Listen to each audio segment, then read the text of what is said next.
झील मैंने खुदुरुकुणी ओषा कौन पाई करती एवं कहीं तपई तांकर 6 भाउजंकर नाक काटी देइथिला। साधव तनयाबंत एवं साधवाणी शकुंतलांकर थिले 7 पुओ एवं गोटे सान झील ना थिला तपई।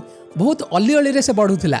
टिकिए कौन हेले सबु भाई भाउज माने दौड़ी आसुथिले। सुनार चांद मागिले भी बापा माँ माने ता इच्छा पूरण करुथिले। किंतु हठात दिने बापा मांकर मृत्यु हैला। तापरे 7 जण भाई बणिज करबा पई विदेश को गले। किंतु भाउज मानक मेल रे तपई भारी खुशी रे बंचुथाए। दिने से गाँव रो गोटे कळई ब्राह्मणी बड़ भाउजर कान भरिला। तापरे भाउज माने तपई को भल खाइबा पिंदिबा पई देले नाही। ताकू तले शोइबा पई कहिले एवं जंगल को छेली चरेबा पई पठेइले। भात बदल रे मूसा माटी खाइबा को देले आउ लुण बदल रे देले पाउंस।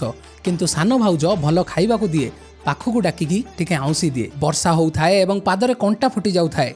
तथापि तपई जंगल को गला एवं जंगल रे जाई देखे तो किछि झियो माने माँ मंगला को पूजा करुचंती।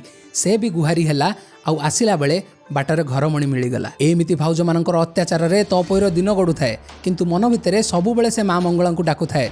चमत्कार हैला।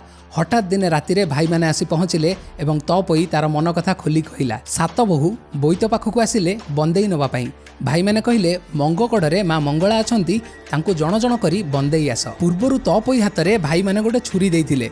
जेतेबेले जण जण करी भाउज माने ताकू बंदेइबा पई गले सेतेबेले से 6 जण भाउजंकर नाक काटी देला। शेषरे सान भाउज जेतेबेले पाखरे पहुँचिला ता हाथरु छुरी खसी पड़िला एवं खुशी रे से तांको कोळेई नेला। ए घटना परे 6 जण नाक काटी भाउज जंगल रे ही रहिले एवं भाई माने ओ सान भाउज तपई सहित मिसी खुशी रे रहिले। वीडियोटी भल लागिला तो शेयर करंतु।